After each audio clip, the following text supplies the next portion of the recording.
The Chernobylite console release, developed by the Farm 51 and published by All In Games, has already been delayed a few times already. The good news for console owners is that visually and performance-wise, it's a solid port. The bad news is that there are several stability issues at the moment, which could particularly frustrate players who rely on autosaves. Now, Chernobylite had an extended early access period on PC, but for console owners who have only seen the trailers, it's an unexpectedly compelling mashup of genres, and there's a lot to talk about. Sure, there are survival, crafting, base building, and combat mechanics to consider, but don't let that lineup fool you. Chernobylite is primarily a game with a strong focus on the narrative, player choice, and dealing with the consequences. Chernobylite's convoluted and scientifically dubious narrative begins when physicist Igor returns to the Chernobylite exclusion zone, searching for his fiancée that disappeared during the disaster 30 years before.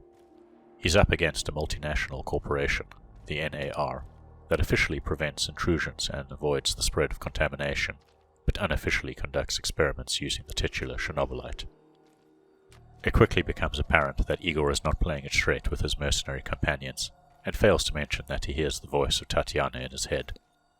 This voice often acts as his moral compass, questions his judgment, dishes out prophetic warnings, but sometimes just rambles on in a horrific, rasping way.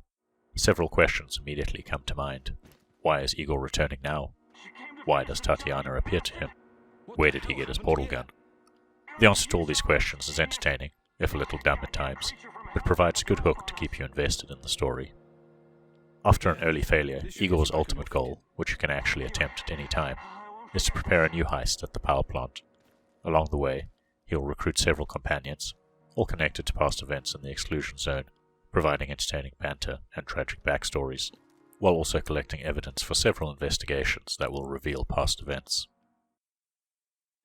Although not immediately apparent, Chernobylite's narrative is semi-linear, and there's some randomness to the order you recruit companions, taking into account some dependencies. Most main missions also end with a choice, shifting your companion's loyalty, as choices almost always split the team, and sometimes opening or closing off quest threads. The further you progress, the tougher it becomes to balance loyalty, and you'll soon find yourself making some morally questionable decisions to further Igor's goals. However, unlike so many games that would force you to replay them in their entirety, Igor's portal gun allows him to jump through time as well. As such, these choices, and the consequences, are not set in stone. Death, or, hilariously, self-annihilation, sends Igor into a fractal dimension. With sufficient Chernobylite, you can examine key decisions along your timeline and alter those events, changing your companion's loyalties, revealing more about your investigations, and even unlocking a few mutually exclusive missions. An optimal final heist means completing all investigations, acquiring specific gear, and keeping your companion's loyalty high. Depending on your decisions both before and during the final heist, your team can survive, or several will die. Given that some important clues are only given during this finale, it becomes an entire metagame of its own. Of course, if you need players hitting frequent narrative beats and potentially replaying the final heist, you need brisk pacing. Thankfully, Chernobylite's basic gameplay loop is both simple and engaging. You'll tackle daily missions, engaging in scavenging, stealth, and combat in a semi-open world, as you pursue short story quests with variable outcomes at the end. This is followed by an evening at your base, conversing with companions, crafting base improvements and new gear, before either turning in for the night or engaging in a VR-like investigation, if you've collected enough facts. Each gameplay element is mechanically streamlined, simple but engaging, without ever becoming burdensome. There's also independent difficulty settings for resource availability, combat, and base management, which allows you to fine-tune the game and focus on the elements you enjoy most. When exploring the large-ish zones, you've also got a handy PDA scanner, compass, and a detailed map to speed up your progress. These point you to your objective, any optional encounters, while the scanner highlights resources and even investigation evidence. Avoiding radiation hotspots, patrolling NAR soldiers, and shadows is key to any successful outing, though Igor's handy portal gun allows him to extract from almost anywhere, at any time, if things go south.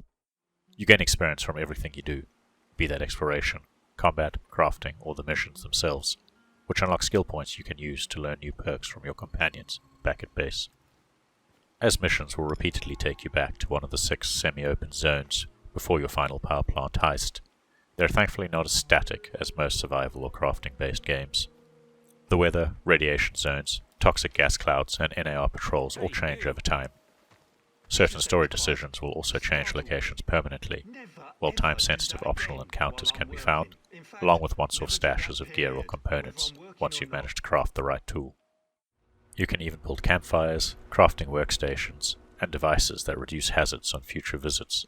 These remain intact so you can use them again when you return. To keep you moving forward, spending too much time in the zone slowly triggers the onset of a Chernobylite storm, which can spawn in more shadows. Alternatively, the mysterious Black Stalker might emerge from a portal to try gun you down and capture you. Sure, the mission flow becomes more focused towards the end, but the early game is full of interesting encounters to find between your mission objectives. When you do get into trouble, the gunplay is competent enough that you can rely on your aim and reflexes, but still clunky enough to encourage stealth. Thankfully, Chernobylite's control scheme is relatively simple and menu-driven, so the gameplay implementation is good throughout.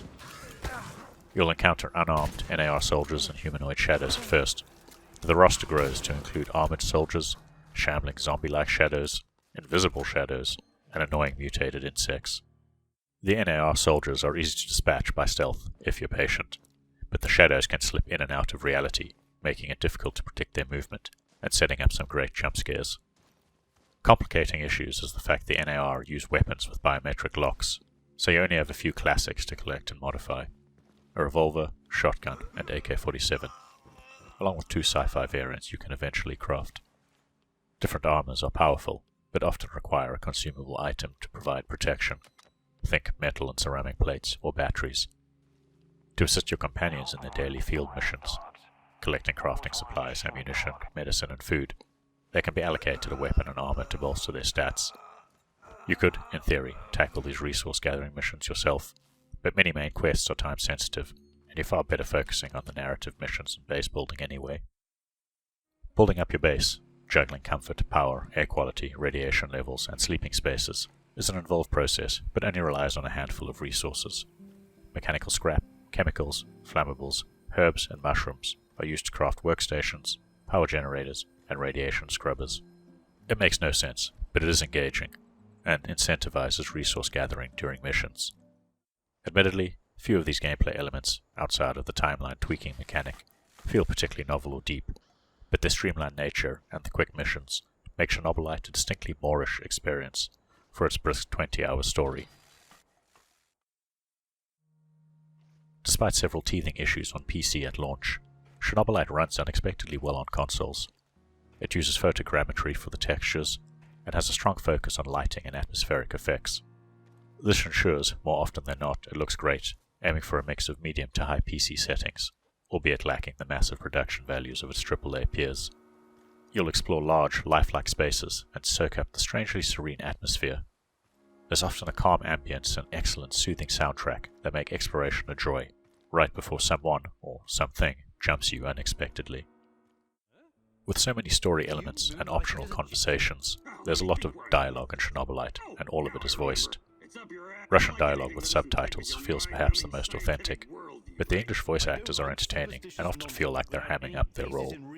This even feels appropriate, given the over-reliance on real-world references, conspiracy theories around nuclear and industrial catastrophes, simplified scientific descriptions, and increasingly wild narrative. Playing Chernobylite backwards compatible on an Xbox Series S, performance was locked at the 30 frames per second target, though apparently last-gen consoles can waver from that, dependent on where you are. Mercifully, there's no evidence of the constant stuttering that plagued the PC launch, but there can still be small stutters when an autosave triggers, though only in a few select spots. Load times can still feel a little long, and my first hours included several crashes to the OS, and there was one mission in which the fail state seemed to overwrite all my manual saves, and forced me to restart the day from the base. Thankfully, these are issues that should hopefully be patched in short order. When all things are considered, Chernobylite is a multi-faceted game that feels greater than the sum of its parts. Sure, it's not going to be for everyone, and definitely not for those who feel production values are all it takes to make a good game. But it's a compelling, non-linear narrative experience that encourages you to mess around with your own timeline and perfect your endgame heist. If you enjoyed Farm 51's Get Even, for its twisting, weird, and unpredictable narrative, Chernobylite will scratch that itch, just with refined combat, and some simple but engaging survival and crafting mechanics thrown into the mix. Few games provide a divergent narrative these days, and fewer still manage to turn those deviations into a compelling metagame.